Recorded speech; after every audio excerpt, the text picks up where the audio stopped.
Assalamualaikum warahmatullahi wabarakatuh. Yang terhormat Ibu Dr. Reli Handayani SSMPD selaku dosen pengampu mata kuliah pragmatik serta teman-teman kelas reguler A yang berbahagia. Perkenalkan, kami dari kelompok 12 yang beranggotakan 2 orang.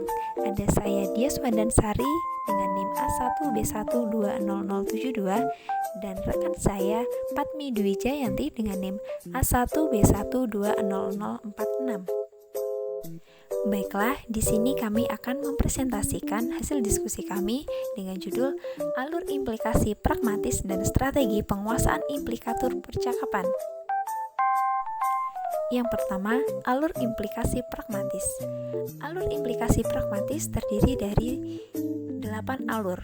Yang pertama ada alur sebab akibat, yang kedua alur akibat sebab, yang ketiga alur analogis, yang keempat alur ironis, yang kelima alur kebiasaan, yang keenam alur normatif, yang ketujuh alur geseran, dan yang terakhir yaitu alur sifat. Selanjutnya, ada strategi penguasaan implikatur percakapan. Strategi penguasaan implikatur percakapan terdiri dari 4 strategi. Yang pertama ada strategi filsafat, yang kedua ada strategi pengembangan ilokusi, yang ketiga ada strategi pembiasaan, dan yang terakhir ada strategi penalaran. Berikut penjelasannya. Yang pertama, alur implikasi pragmatis. Alur implikasi pragmatis menunjukkan bagaimana hubungan antara makna tutur T yang berupa BL dan makna implikasi si IP. Alur itu bergerak dari P pada BL menuju P pada implikasi pragmatis yang mewujudkan IP melalui proses interpretasi. Alur itu terjalin dengan cara berpikir, asosiasi, adat kebiasaan, dan ketentuan serta norma yang ada di lingkungan partisipan. Alur implikasi pragmatis mempunyai 8 macam. Yang pertama, alur sebab akibat. Alur sebab akibat ialah alur implikasi pragmatis yang terbentuk dari hubungan makna pada BL dan makna pada implikasi pragmatis dengan posisi makna pada BL sebagai suatu sebab yang memunculkan makna pada implikasi pragmatis sebagai akibatnya. Alur sebab akibat sesuai dengan namanya, bergerak dari fenomena sebab menuju kepada fenomena akibat. Contohnya, H. Mbak Reli buka pintu, ada tamu. R. Mbak Reli telanjang, Ma. H. Di Ugar ada tamu. W. Di Ugar telanjang, Ma. R menjawab, Dede. W menjawab, Iyo sambil berjalan membuka pintu. Kemudian yang kedua, alur akibat sebab. Alur akibat sebab adalah alur implikasi yang terjadi dari hubungan makna antara BL sebagai akibat dari makna implikasi pragmatis sebagai sebab. Dalam alur model itu, implikasi pragmatis merupakan. Yang kedua, ada alur akibat sebab.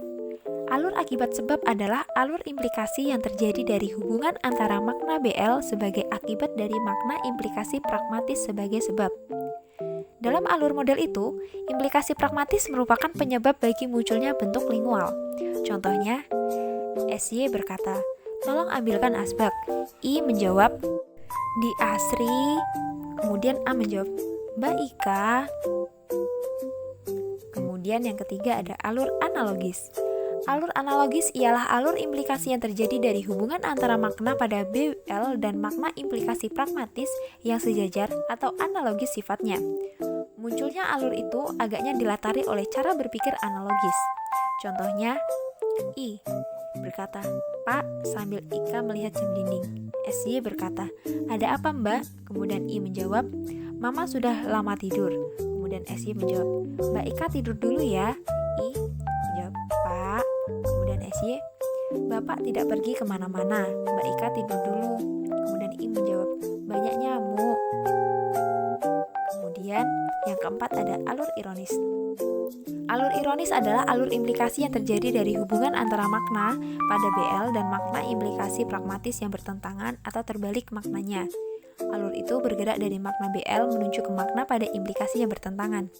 Contohnya, W berkata, matiin Pa. M menjawab, oh maaf dik, Papa nggak tahu, sambil menyalakan lampu kembali. W menjawab, kasih Pak. Kemudian yang kelima ada alur kebiasaan.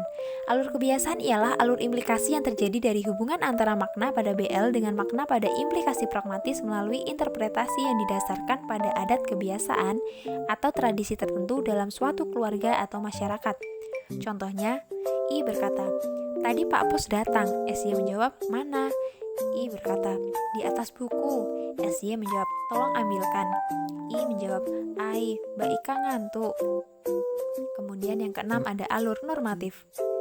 Alur normatif ialah alur implikasi yang terjadi oleh adanya hubungan antara makna pada BL dan makna pada implikasi pragmatis dengan posisi makna pada implikasi pragmatis merupakan konsekuensi dari suatu norma yang berlaku dalam keluarga atau masyarakat. Norma yang berlaku itu diacu oleh BL yang mendukung SP. BL pada dasarnya merupakan petunjuk bagi T yang mengacu kepada suatu ketentuan yang berlaku di dalam keluarga, masyarakat, ataupun daerah partisipan N dan T. Contohnya, RJ berkata, Asri ngaji, jam berapa sekarang? A menjawab, ini malam minggu ye. Kemudian, yang ketujuh ada alur geseran. Alur geseran ialah alur implikasi yang terjadi dari hubungan makna pada BL dan makna pada implikasi pragmatis, yang keduanya masih berada dalam sebuah topik. Implikasi pragmatis suatu IP terjadi dengan adanya pergeseran saja. Pergeseran yang terjadi dapat berupa pergeseran P atau pergeseran ilokusi tuturan. Contohnya, obat nyamuknya masih ada ndak? Kata I. SY menjawab, ada di lemari. I menjawab, Mbak Ika ngantuk mau bobo. SY berkata, bobo lah. Kemudian yang terakhir ada yang kedelapan ada alur sifat. Alur sifat ialah alur implikasi pragmatis IP yang terjadi dari hubungan antara makna pada BL dan makna pada implikasi pragmatis dengan posisi makna implikasi pragmatis merupakan salah satu sifat dari fenomena yang direferensikan oleh BL-nya. BL yang mendukung SP juga menyajikan referensi suatu fenomena yang memiliki hakikat dan sifat tertentu. Implikasi pragmatis diperoleh dari sifat-sifat yang dikandung oleh fenomena itu. Contohnya, I berkata, Mbak Ika pernah mendapat hadiah makan kerupuk di sekolah. A menjawab, Mbak Ika cangok nian ya Pak. SY menjawab, semuanya pintar. I berkata, suara di Asri sepertiga gak batuk ya? SY menjawab, tidak, semua anak Bapak baik dan pintar. Baiklah, itulah 8 alur implikasi pragmatis yang ditemukan pada IP anak usia SD. Sifat pragmatik dengan ciri probabilitasnya atas pemecahan masalah mengakibatkan adanya interpretasi implikasi yang tidak pasti. Ketidakpastian itu diartikan sebagai peluang terbukanya interpretasi yang berhasil ganda dan tidak terpancang dalam sebuah garis mati yang tidak dapat ditawar-tawar lagi. Oleh karena itu, dapat terjadi bahwa suatu IP di samping bisa masuk dalam kategori alur implikasi A. Misalnya mungkin juga dapat dimasukkan dalam kategori alur B. Contohnya, dering telepon berbunyi. WT berkata, halo? W menjawab, ini Mas Wido ya? WT berkata, ya. W menjawab, ini di Ugar. WT berkata, ya, ada apa Dik? W menjawab, Bu Mujiono ada? WT berkata, ya, sebentar ya, sambil tertawa. W menjawab, ya. Sebagai contoh, hal itu misalnya IP halaman 17 dalam percakapan IP 16, Bu Mujiono ada, di samping dapat dikategorikan sebagai IP yang beralur kebiasaan, ternyata juga dapat dikategorikan sebagai IP yang beralur geseran. Baiklah, mungkin hanya itu yang dapat saya jelaskan. Selanjutnya akan dilanjutkan oleh rekan saya Patmi Dwi Jayanti. Kepada Patmi, dipersilakan. Baik, di sini saya akan melanjutkan penjelasan dari Saudara Dias Wandasari. Strategi penguasaan implikatur percakapan. Strategi penguasaan IP anak adalah langkah-langkah, kegiatan, dan cara yang dilakukan oleh anak dalam usahanya agar ia dapat menguasai IP dengan baik. Yang dimaksud menguasai IP adalah kemampuan memahami IP yang ada pada T yang didengar dan kemampuan mewujudkan IP ke dalam T yang digunakan dalam percakapan untuk berkomunikasi. Secara dikotomis sesungguhnya dapat dibedakan adanya dua macam langkah yang dilakukan oleh anak, yakni langkah reseptif dan langkah produktif. Langkah reseptif adalah langkah anak menyimak untuk memahami IP yang dipakai oleh orang lain. Sedangkan langkah produktif adalah langkah yang dilakukan oleh anak untuk mencipta sehingga ia menghasilkan IP yang sudah terrepresentasikan dalam BL yang digunakan pada percakapannya dengan orang lain mitra bicaranya.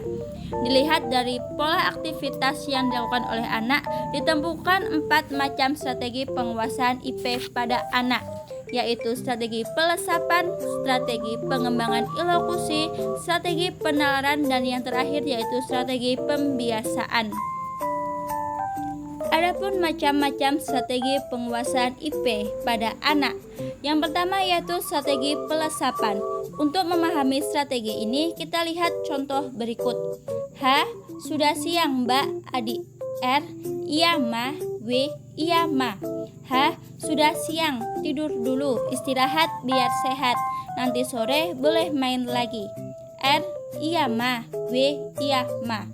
Dalam tuturan tersebut, anak memahami situasi ujar, mendengar tuturan ibunya, dan memahami implikasi dari tuturan ibunya. Mereka memahami bahwa tuturan "sudah siang, Mbak, Adik" berimplikasi bahwa ibu menyuruh mereka untuk tidur.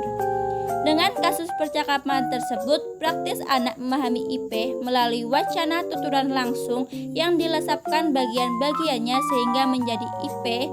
Tanpa disadari, si ibu telah membelajarkan anaknya untuk menguasai IP.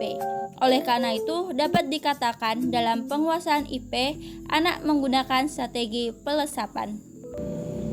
Yang kedua yaitu strategi pengembangan ilokusi. Ketika masih bayi, biasanya mereka mengompol, kemudian tangis yang menandakan anak akan kencing. Kemudian setelah mereka bisa berbicara, mereka sering mengucapkan tuturan pis, lalu berkembang menjadi pipis. Begitulah biasanya setiap muncul tuturan pipis, si ibu atau yang lainnya segera membawanya ke belakang. Pada awalnya, orang tua yang mendengar tuturan pipis ditafsirkan sebagai tanda informasi yang membuat ia harus segera membawa anaknya ke belakang. Selanjutnya, kebiasaan orang tua semacam ini pada diri anak menanamkan kesan bahwa untuk dapat diantar ke belakang ketika hendak kencing, anak cukup mengucapkan kata pipis. Kita ambil contoh sebagai berikut. R. Pa pipis. M. Ya, cepat sana. R. Sama papa. M. Tadi papa ke belakang, kok nggak pipis? Ayo. Tuturan pipis dari anak yang semula hanya mengutarakan satuan pragmatis berupa ilokusi menyatakan kehendak, ternyata kemudian berkembang menjadi tuturan yang mempunyai SP dengan ilokusi perintah yang menjadi implikasi pragmatik. Hal ini berarti bahwa tuturan langsung kemudian menjelma menjadi tuturan tidak langsung yang bermuatan IP karena adanya pengembangan ilokusi. Dengan demikian, dapat dipahami bahwa penguasaan IP anak juga dilakukan dengan strategi pengembangan ilokusi. Yang ketiga yaitu strategi pembiasaan. Dalam kehidupan sehari-hari, anak selalu mengikuti kebiasaan-kebiasaan yang ada di rumah, di sekolah maupun di lingkungan masyarakat sekitarnya. Ditunjang dengan komunikasi linguistik, anak kemudian memahami jika ada suatu fenomena, biasanya akan segera disusul oleh fenomena lain yang mengikutinya.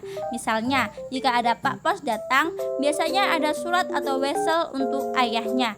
Berbagai kebiasaan selalu berulang dalam situasi ujar yang serupa, sehingga dari hari ke hari lalu ada semacam kesepakatan yang perlu diperhatikan dan pengetahuan bersama yang perlu dikuasai oleh anak demi kehidupannya. Contohnya sebagai berikut.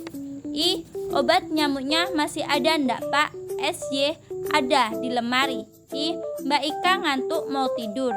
SY. Bubuklah. Dalam keluarga tersebut memiliki kebiasaan bahwa ketika mereka hendak tidur, mereka selalu memasang obat nyamuk. Implikator percakapan obat nyamuknya masih ada ndak, Pak? Berimplikasi bahwa Ika atau anak tersebut menyuruh ayahnya memasang obat nyamuk.